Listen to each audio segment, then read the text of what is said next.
and I would like to talk about inner parallel bodies with a focus on the isoperimetric quotient.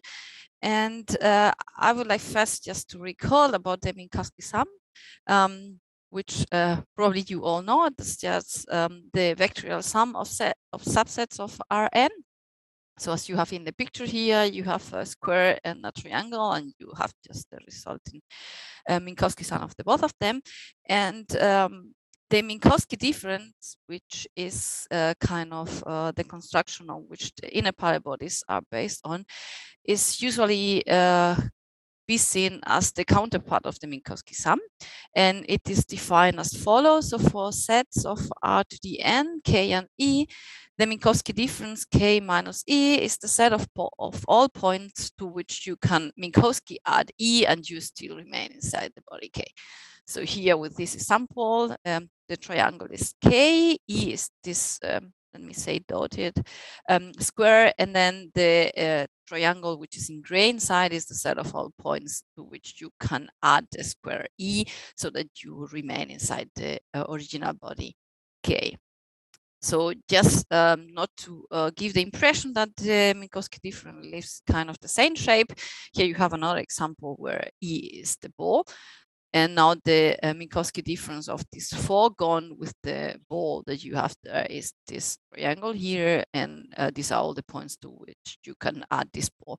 And you stay inside the original foregone. But let me, although both of them are defined for subsets of Rn, I will be only contemplating convex bodies with non-empty convex and compact subsets of Rn. And for those, it happens that if you do first the sum, the Minkowski sum of k and a, and then you subtract e, you recover the original body k. But if you do it like in the other way around, you first subtract e and then you add e, then most of the cases you won't get back k. You will get in this case a convex body, which is going to be strictly contained in k. So just to mention that the Minkowski difference is not like the usual concept of difference. And once we have that, we can think of the maximal dilation of a body E, which fits inside another body K. And this maximal dilation is the so-called in radius of K relative to E. And you have here the formal definition, which, of course, in the case that E is the ball, is just the classical notion of in radius that I mean is well known, I think, to all of us. And now having the in radius of a convex body with K with respect to another convex body E, we can come to the definition of the inner parallel bodies. So we take a lambda value which is in between 0 and this maximal value of dilations of E that fit inside K, and for all the real in between 0 and this quantity, we construct the Minkowski difference of K with lambda times E, which is the set as we have seen before. And then this Minkowski difference is the inner parallel body of K at distance lambda. We have here two examples of that. First, we have the rectangle, and we take the ball here, and with a certain radius lambda, and lambda between 0 and the radius, and then we obtain this rectangle here, which is the set of all points which we can add lambda e. And if we take lambda to the maximum value that we can define it in order not to have an empty set, then we obtain, in this case of the rectangle, with respect to the ball, we obtain the segment. And the set of all points to which we can add a maximal dilation of E fitting in the body is called usually kernel or set of incenters in remembrance of what happens when we put the ball, even if we are working with a general E, which is not the ball. And it is known that the kernel, namely the set of all points in which the maximal dilation can be added, is always set with an empty interior. So it's always lying in some height.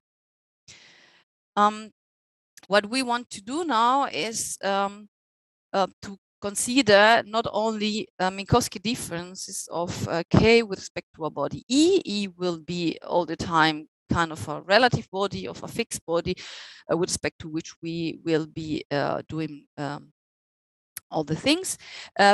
We will consider first Minkowski additions of K with dilations of E, like K plus lambda E. These are sometimes or mostly called outer parallel bodies, and we can define that for all lambda positives. And now we want to put also the inner parallel bodies, but we would like to put them under the same parameter. So we put some negatives here and we make the inner and we let lambda in between the minus and radius of 0. So we obtain a family of convex bodies depending on, of course, the body K and the fixed body E, and it is indexed by real parameter going between minus in radius to infinity. Here again, the example of the rectangle, which has been already a couple of times on the screen. So the reference body E will be a bone, and now we start with minus in radius. We obtain this kernel, so this lower dimensional set. Now an exemplary inner parallel body would be, in this case, this smaller rectangle, and if we take values greater or equal than 0, we obtain, depending on lambda, some of these sets, which are the Minkowski sums of the rectangle in black add it to a ball. Let me mention geometrical difference between Minkowski addition and Minkowski difference, which of course pass to inner and outer parallel bodies, which is the definition, which is the fact that from the definition of both of them, there is the difference relying on the linearity. So for the Minkowski sum, we have just used the vectorial structure of R to the n, and looking at the support function of a convex body, which I mean, you have the definition here. We see that if we know the support functions of K and E, namely if we know K and E, we know the Minkowski sum. But in the case of the Minkowski difference, even if we know K and E and we know the support function of K and E, the difference of K and E, we only know some bound for the support function, but we cannot have immediately the value of that, which makes the geometry of the Minkowski difference kind of return and in a way so more interesting.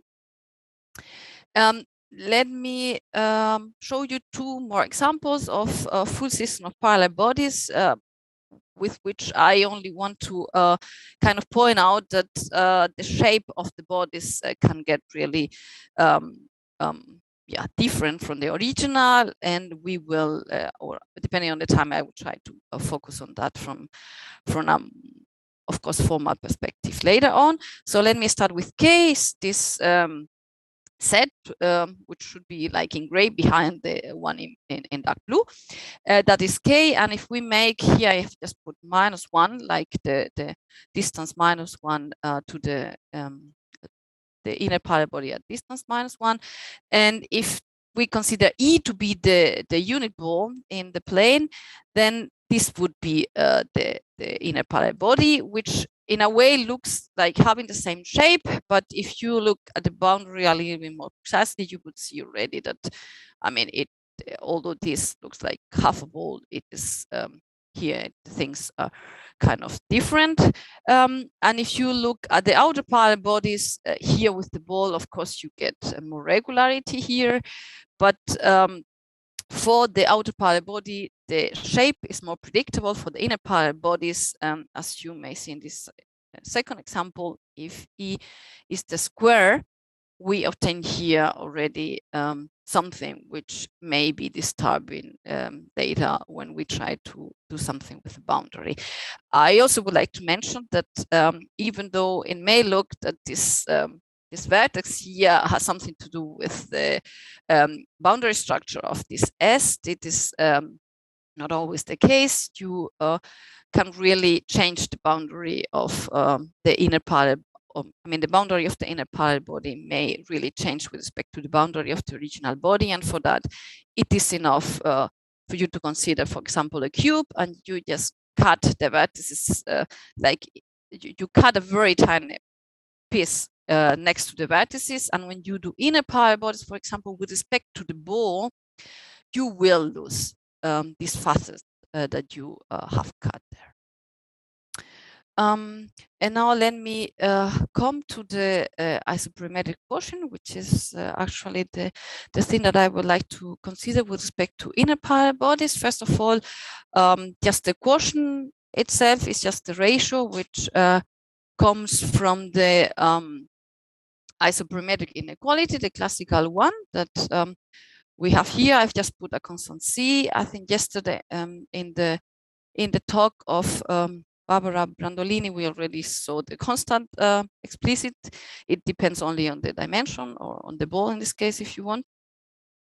And what I would be interested in is in the isoperimetric quotient, but when we consider the inner parallel bodies of the convex body K with respect to our fixed convex body E. In order to do that, first I would like to give some motivation to introduce a different surface area. So in the classical isoperimetric inequality, that's the surface area and the volume, which are the classical ones. But since we are going to be doing inner parallel bodies with respect to relative body E, yes, I said I want to just say that I will consider, say, a different surface area, which will be the so-called relative surface area. And for that, I just briefly mentioned that already coming from the first Minkowski inequality, there are kinds of isoperimetric inequality, if you want to call them like that, that allow to introduce that one.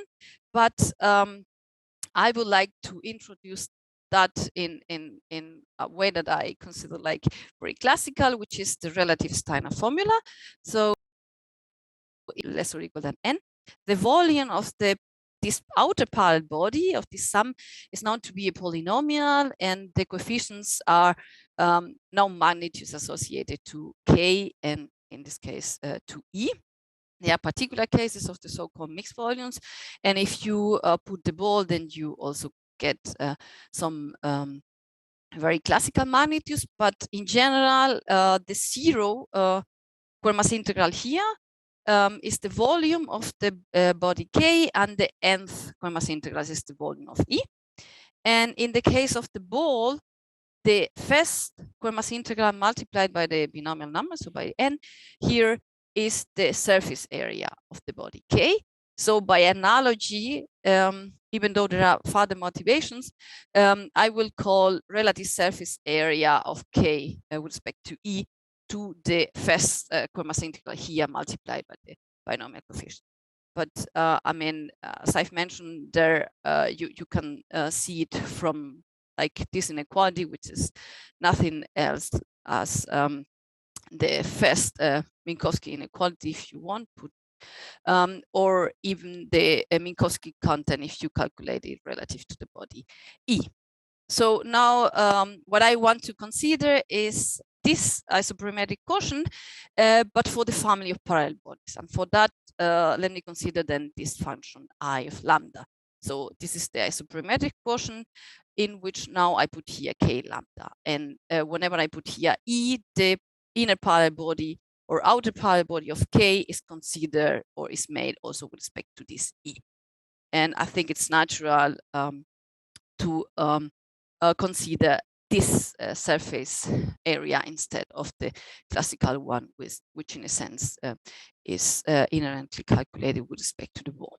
So the question I would like to ask is whether this function is some nice function. This is a real function, one parameter. So we could ask whether this is monotonic on the interval of definition. And even more, in the case n equal 2, it seems to be scattered on the literature and used, and I have not been able to find any, say, first literature reference to that. So if someone knows about that, I would be happy to hear. In any case, in the plane, it happens to be like well known that this function is monotonic decreasing.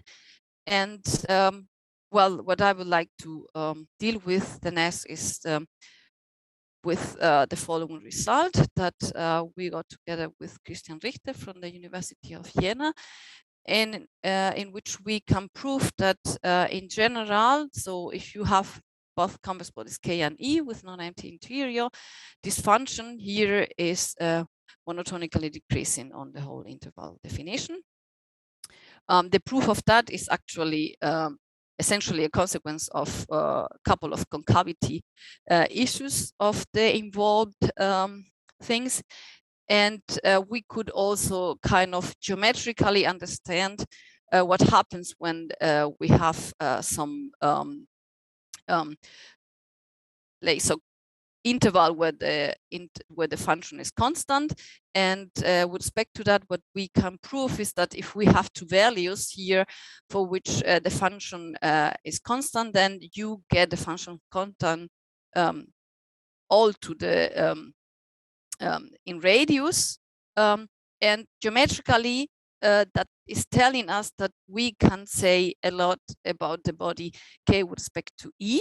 So what we get is that the two bodies, or the two inner parallel bodies, the two parallel bodies have distances lambda 0 and lambda 1. They are both homothetic, but you can take it all to the in radius, of course not with the in radius, because there you have no interior points.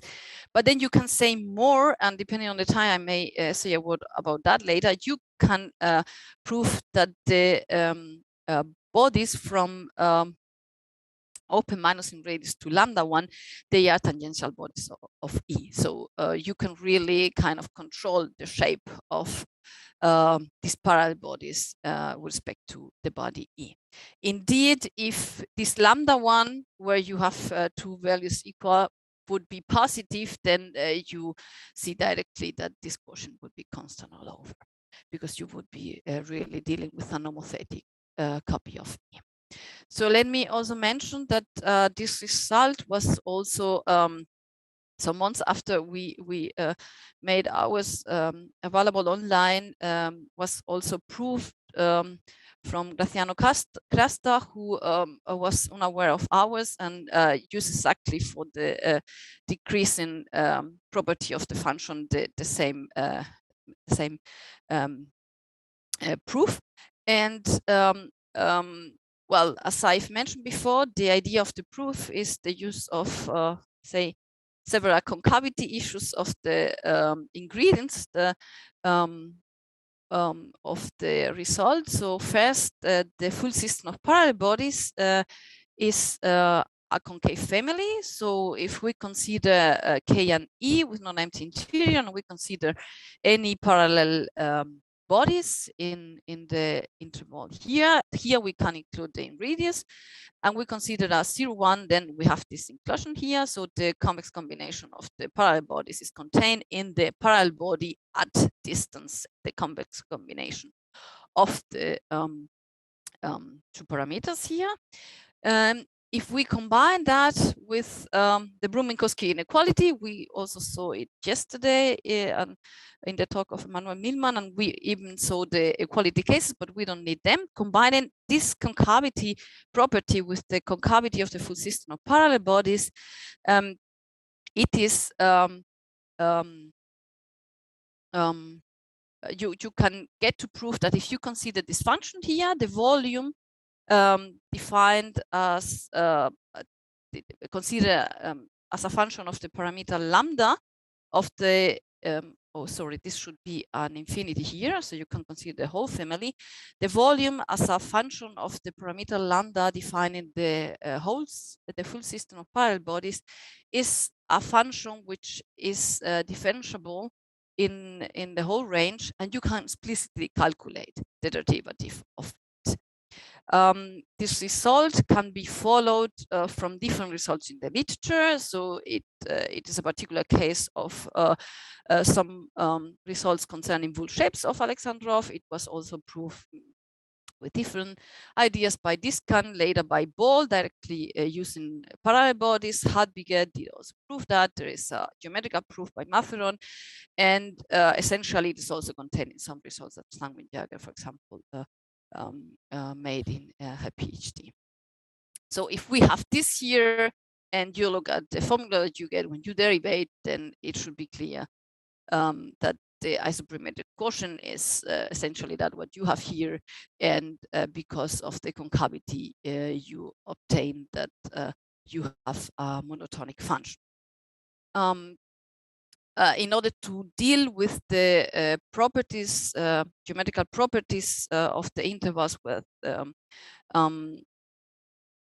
the function is constant, we would have to do a lot more of technical, or we have to add a lot more of technical details. And instead of that, let me maybe mention that it's natural to wonder what happens with other isoperimetric quotients, which are natural in this context. For example, you consider other Quermass integrals. We have seen them coming from the Steiner formula, and if we put the right powers here, we see that this quotient has something to do with non-inequalities coming from the Alexandrov inequalities, for example, for the Quermass integrals, and we can equally ask whether these quotients here may be monotonic. Well, together with Maria Hernandez-Cifre, we proved that we can say something about that, but we have to make some assumptions. I mean, we cannot prove it for all convex bodies, even in this result, which contains also the classical isoperimetric quotient. We had to make an assumption. So the previous result is now obtained for this from this here, and the assumption that we have to do is essentially that we can really differentiate the functions that we have here. So this class J that we have here is the class of convex bodies for which, when you consider the Quermass integrals as functions of the parameter defining the full system of parallel bodies, you have this chain of equalities here. If you assume that, then you can prove that the isoperimetric quotient is monotonically decreasing, but we don't know what happens in general. And these classes, I mean, this assumption of the classes is a natural thing, because joining the concavities I've mentioned before, we know that we always have the existence of left and right derivatives, and using inner and outer parallel bodies, we also know that we have this inequality here. So it is in a way natural to assume that they are equal, but the classes are really strict contain one in another. So this result is far from being representative of what's going to happen. And I think I don't have much time. So I only would like to just say a word about why we came to study the isoperimetric quotient, and it has to do with the property of the boundary of the inner parallel bodies, which in the literature you can find the result about the monotonicity of the isoperimetric quotient with respect to the ball, based on a relation for the inner parallel bodies. I don't have time to tell you what this guy here, but that's the form body.